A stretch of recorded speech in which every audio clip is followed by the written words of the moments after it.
उत्तर प्रदेश में समाजवादी पार्टी की ऐतिहासिक जीत का जश्न राजधानी भोपाल के समाजवादी पार्टी कार्यालय पर मनाया गया। उत्तर प्रदेश में समाजवादी पार्टी की ऐतिहासिक जीत का असर मध्य प्रदेश में देखने को मिला। प्रदेश कार्यालय पर जमकर आतिशबाजी कर एक दूसरे को मिठाई खिलाकर बधाई दी। इस अवसर पर पार्टी के मध्य प्रदेश अध्यक्ष मनोज यादव, शिशुपाल यादव, यश भारती, राजीव यादव सहित बड़ी संख्या में कार्यकर्ता उपस्थित थे। जी भाई साहब, आज देश में समाजवादी पार्टी नंबर 1 पर उभर रही है इंडिया गठबंधन को लेकर।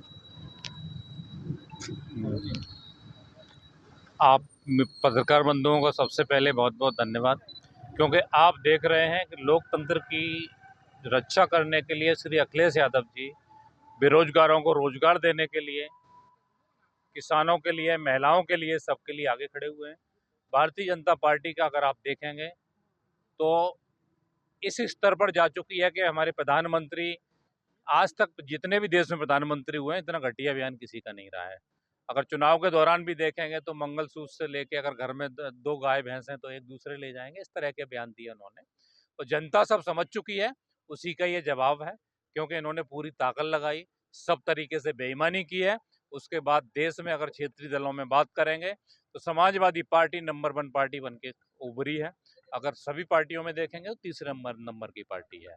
और हमारे धरती पुत्र मुलायम सिंह यादव आदरणीय नेताजी के न रहने के बाद ये पहला चुनाव था जो हमारे राष्ट्रीय अध्यक्ष जी ने बड़ी सूझबूझ के साथ पीडीए का जो नारा दिया था, हमारे राष्ट्रीय अध्यक्ष श्री अखिलेश यादव जी ने दिया था।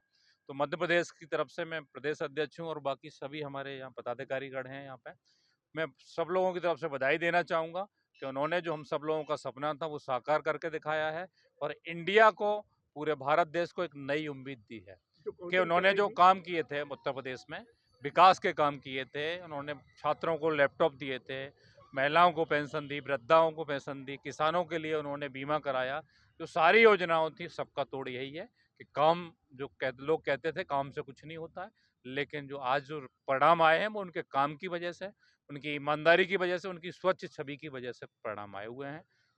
अगला कदम समाजवादी पार्टी देश में सरकार बनाने जा रही है सभी इंडिया गठबंधन के साथ, और हम मध्य प्रदेश वालों की, समाजवादी पार्टी के होने के नाते हम सब लोगों की इच्छा है कि माननीय अखिलेश यादव जी प्रधानमंत्री बने।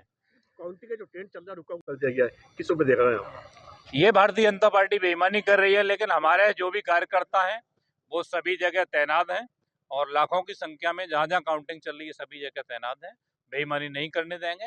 अगर प्रशासन या कोई भी व्यक्ति बेईमानी करना चाहता है तो आर पार की लड़ाई होगी। हम सब लोग तैयार हैं। जी बताइए। जी भाई साहब, बताइए। ये समाजवादी पार्टी ने जो चुनाव लड़ा, माननीय राष्ट्रीय अध्यक्ष श्री अखिलेश यादव जी के नेतृत्व में लड़ा। उन्होंने लगातार इस बात को उठाया कि 80 दिन जो चुनाव चला, भीषण गर्मी में चुनाव लड़ा, उसमें मैं समाजवादी पार्टी की तरफ से, सभी समाजवादी पार्टी कार्यकर्ता नेतागण की तरफ से, जो हमारे प्रेस के साथी, चुनाव ड्यूटी में जो लगे हुए साथी थे, जो वोटर्स थे, जो आमजन थे, जो भीषण गर्मी में चुनाव के कारण जिन्होंने अपने जान गंवाई, उन सबको ईश्वर अपने श्री चरणों में स्थान दे और उन दोषियों के ऊपर कार्रवाई जरूर होनी चाहिए जो 80 दिन इतना भीषण गर्मी में चुनाव जिन्होंने खींचा और जनता के जान के साथ खिलवाड़ किया। मुझे लगता है 3000 से लेकर 10,000 तक की वो संख्या होगी पूरे देश भर में, जो कुछ 100 में गिनती गिनाई जा रही है चुनाव आयोग की तरफ से। कल जो प्रेस कॉन्फ्रेंस करी थी उससे उम्मीद थी कि चुनाव आयोग कुछ उस बारे में बात करेगा, लेकिन चुनाव आयोग ने कोई बात नहीं की है। और ये जो चुनाव परिणाम आए हैं, जनता ने अपनी सारी गर्मी उतारी है सत्ता के खिलाफ, जो बार बार जिस तरीके बयानबाजी थी, प्रभु राम की भावनाओं के साथ में जिस तरीके से लोगों की खेला था, वो अयोध्या, वो फैजाबाद भी भारतीय जनता पार्टी हारी और समाजवादी पार्टी हारी है। तो ये दिखाता है कि जन भावनाओं के साथ जो खिलवाड़ भारतीय जनता पार्टी ने किया है, उसका जनता ने वोट खटाखट खटाखट खटाखट दबा करके परिणाम दिया है।